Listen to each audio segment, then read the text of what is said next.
Sadis, pelaku mutilasi Mojokerto disebut-sebut menikah siri dengan korbannya yang dia habisi dengan cara dimutilasi. Pembunuhan ini terungkap setelah ditemukannya potongan tubuh korban yang dibuang pelaku di daerah Jurang Pacet, Mojokerto pada tanggal 6 September 2025 lalu. Setelah berhasil ditelusuri pihak berwajib, akhirnya kasus potongan tubuh tersebut pun menemukan titik terang. Hasil pemeriksaan potongan tubuh diketahui korban adalah Tiara Angelina Saraswati.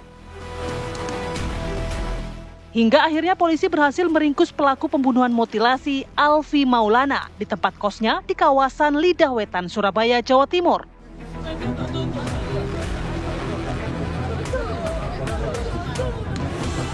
Apa alasan pelaku tega menghabisi korbannya dengan cara memutilasi? Apakah pelaku memiliki kelainan mental atau pelampiasan dendam yang lama tak tersampaikan?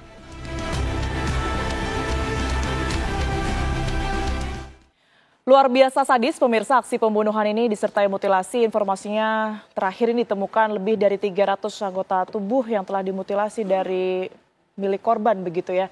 Kita akan langsung membahasnya di Apa Kabar Indonesia Malam bersama dengan sejumlah narasumber yang sudah hadir maupun melalui sambungan virtual. Sudah ada Bang Reza Indragiri di sini yang merupakan pakar psikologi forensik. Selamat malam Bang Reza. Malam Mbak Tiara. Terima kasih sudah hadir di Apa Kabar Indonesia Malam. Saya. Kemudian juga melalui sambungan Zoom sudah ada Kapolres Mojokerto, AKBP Irham Kustarto. Selamat malam Pak Kapolres, sudah tersambung?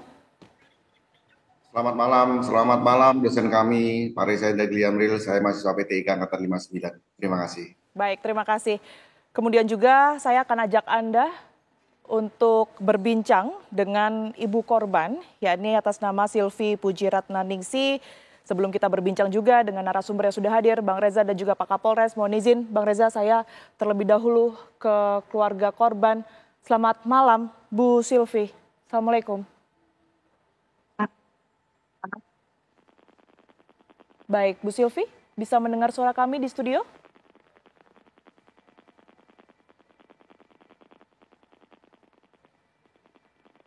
Assalamualaikum, Bu Silvi. Tante. Waalaikumsalam. Alhamdulillah, baik, sudah tersambung dan terdengar dengan baik di studio. Bu Silvi, tentunya situasi saat ini tidak mudah. Kami tentu mengucapkan duka cita yang amat sangat mendalam atas musibah yang terjadi pada anak Ibu. Tentu lagi-lagi situasi ini tidak mudah untuk Ibu menceritakan, tapi kami ingin tahu supaya korban ini juga bisa mendapat keadilan, Bu, dalam kasus yang luar biasa jahat ini. Mungkin Ibu juga turut mendengar dan juga mengikuti ya dengan berita yang kemudian ini beredar bahwa pihak kepolisian juga sudah menangkap pelaku dari pembunuhan ini semua. Apakah Ibu sudah lama mengenal pelaku juga Bu, dan seberapa jauh sebenarnya Ibu mengetahui hubungan antara anak Ibu dan pelaku, Bu Silvi? Kan 5 tahun. Dia sudah 5 tahun pacaran. 5 tahun? Mohon maaf. Ya. Baik. Pada saat bertemu, seperti apa penilaian Ibu terhadap pelaku ini, Bu? Baik. Beberapa kali Ibu bertemu atau memang hanya pertama kali itu saja? Sering, anaknya sering main ke sini. Mungkin boleh Bu, izin diceritakan kepada kami aktivitas yang sering Ibu lihat atau bahkan adakah gerak-gerik dari pelaku yang Ibu rasa ini sebagai kode yang kemudian ini ada kaitannya dengan ini semua, dengan tingkah laku pelaku di balik ini semua, Bu? Ya aja sih Tante. Jadi semuanya biasa saja ya? Ya. Baik, kami akan memperbaiki audio dari Bu Silvi terlebih dahulu, pemirsa, dan kami akan mengajak Anda untuk ke Kapolres yang sudah tersambung bersama kami. Selamat malam Pak Kapolres, karena memang sudah ada satu tersangka yang ditangkap ya oleh pihak kepolisian. Sudah sejauh mana sebenarnya penyelidikan dan juga pengakuan apa yang diberikan pelaku kepada pihak kepolisian?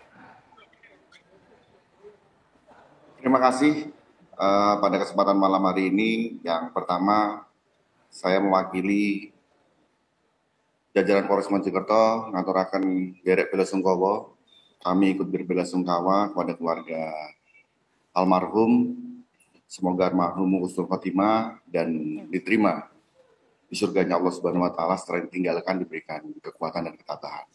Yang saya hormati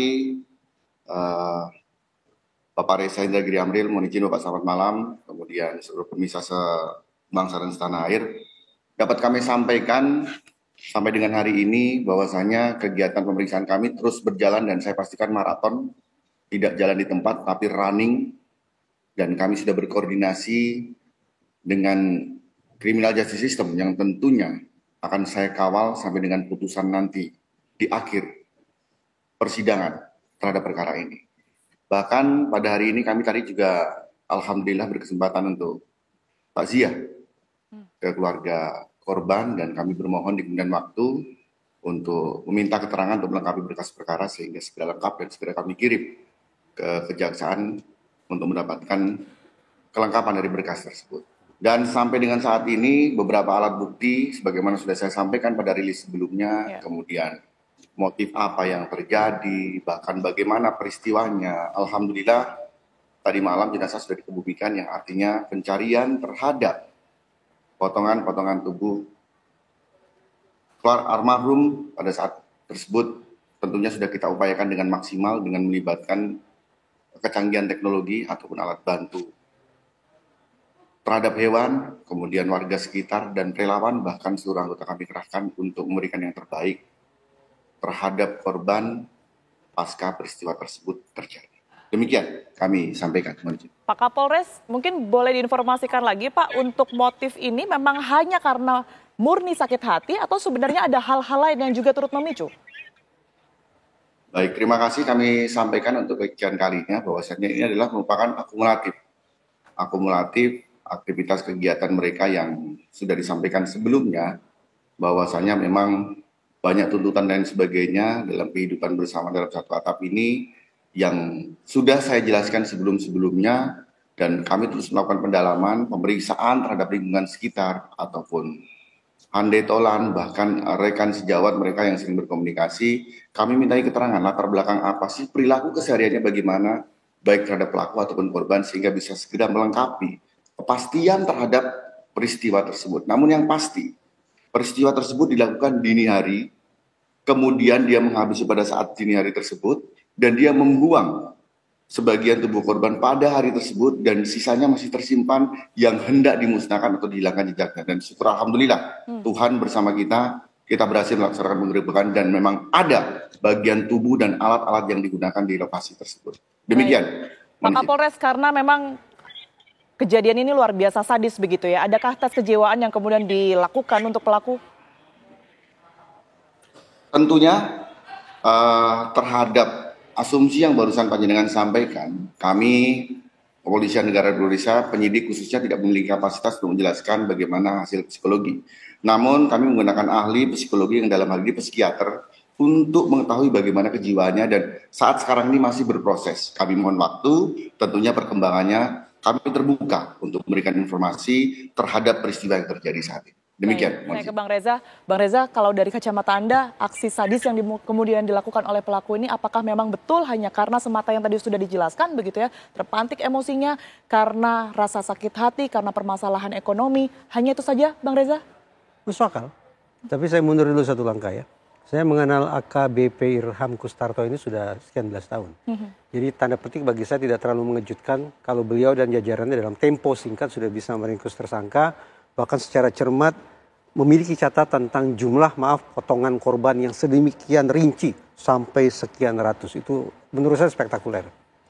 Kembali ke pokok persoalan, jelas perbuatan tersangka ini adalah perbuatan jahat yang tidak boleh ditiru dan sudah sepatutnya yang bersangkutan dimintai pertanggungjawabannya secara pidana. Tetapi menyimak apa yang tadi disampaikan oleh Pak Kapolres, barangkali ada konflik yang berkepanjangan, kemudian adanya gesekan pada hari kejadian dan seterusnya, maka sesungguhnya kalau dari sisi motif tidak ada yang istimewa. Motif seseorang melakukan perbuatan pidana hanya dua kemungkinannya. apakah dilatar belakangi oleh motif instrumental untuk mendapatkan manfaat tertentu, mendapatkan harta, popularitas, menutupi kejahatan lain dan seterusnya, ataukah pidana itu dilatar belakangi oleh motif emosional. Ledakan perasaan negatif, marah, sakit hati, dendam dan seterusnya. Hitung-hitungan berdasarkan apa yang sudah dipaparkan oleh Pak Kapolres, perkiraan saya tersangka adalah contoh seorang pelaku pidana yang dilatar belakangi oleh motif emosional. Jadi seolah tidak ada cara lain untuk meredakan ketegangan emosionalnya, dia harus melakukan serangan yang agresif, bahkan serangan yang brutal terhadap targetnya, terhadap orang yang sudah memunculkan perasaan negatif di dalam diri si tersangka. Atas dasar itu, saya pikir kita perlu sedikit mengoreksi cara kita menyikapi kasus-kasus pembunuhan yang disertai dengan mutilasi.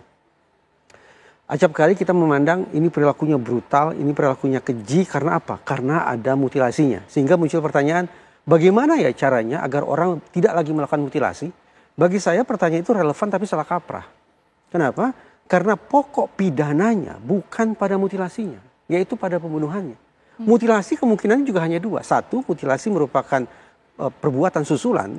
Ketika kekerasan biasa ternyata tidak cukup meledakkan hati si pelaku, maka dia akan melancarkan aksi kekerasan susulan, termasuk dengan memperlakukan tindakan keji terhadap tubuh korbannya. Baik.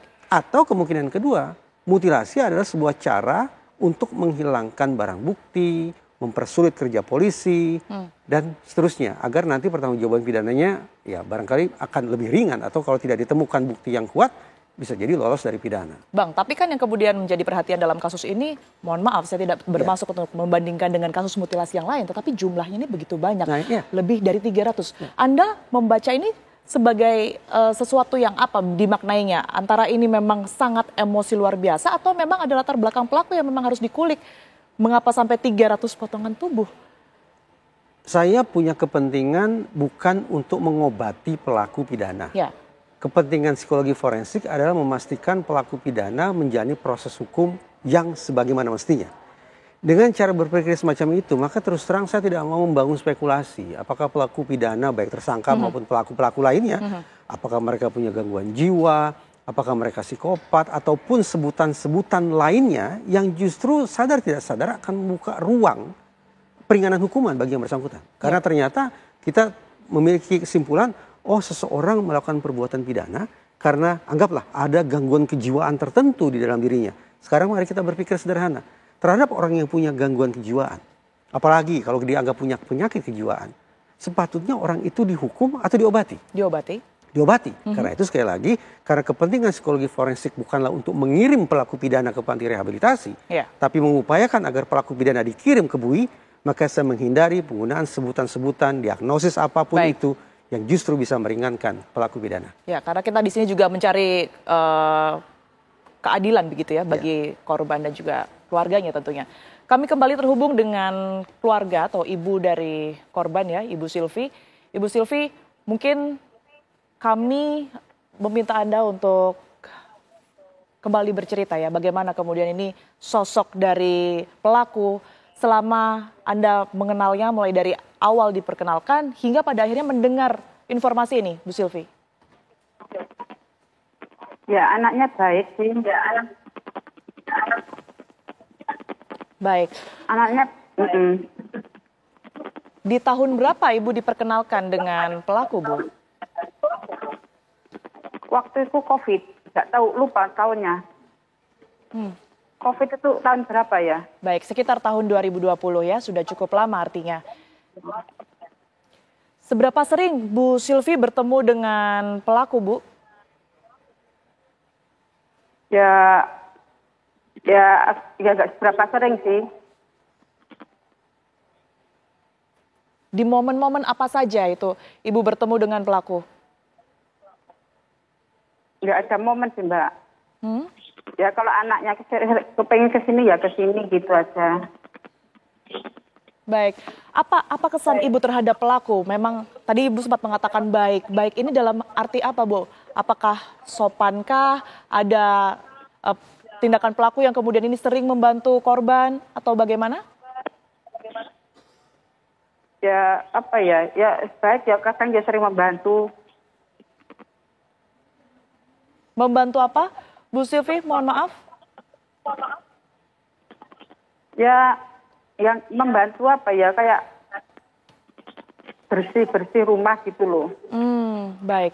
Kalau dari anak ibu, almarhum ini apa pernah juga bercerita mengenai bagaimana sosok teman dekatnya tersebut, Bu Silvi, kepada ibu? Enggak. Tidak pernah ya? Ya cuma bilang baik gitu aja. Pernah kan mungkin bercerita mengenai bagaimana mereka bertengkar atau permasalahan-permasalahan yang timbul di antara keduanya, Bu Silvi? Enggak pernah. Nggak pernah ya. Kalau untuk almarhum sendiri, Bu, ini sebenarnya seperti apa Ibu mengenalnya? Karena informasi yang beredar ini kan memang almarhum tinggal terpisah begitu ya di Surabaya, sementara berbeda dengan Bu Silvi juga. Maksudnya gimana toh, Mbak?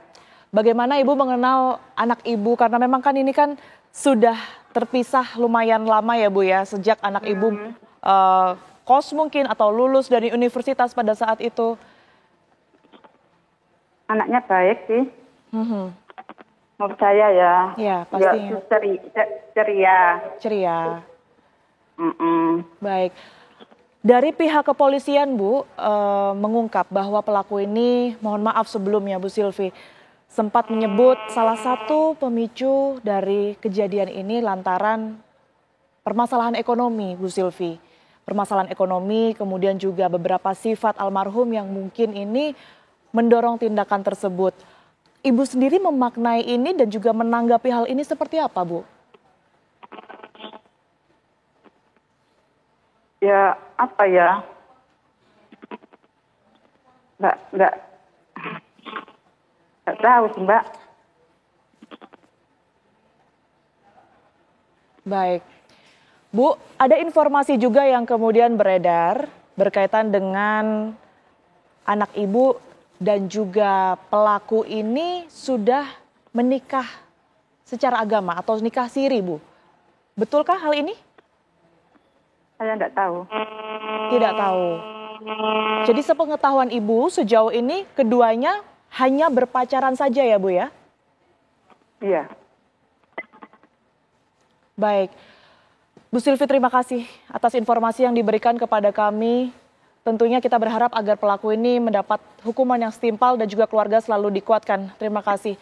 Dan kami tentunya akan tetap melanjutkan dialog di Apa Kabar Indonesia Malam, pemirsa, bersama dengan dua narasumber yang telah hadir. Namun kami jeda sejenak terlebih dahulu. Apa Kabar Indonesia Malam masih akan kembali untuk Anda sesaat lagi.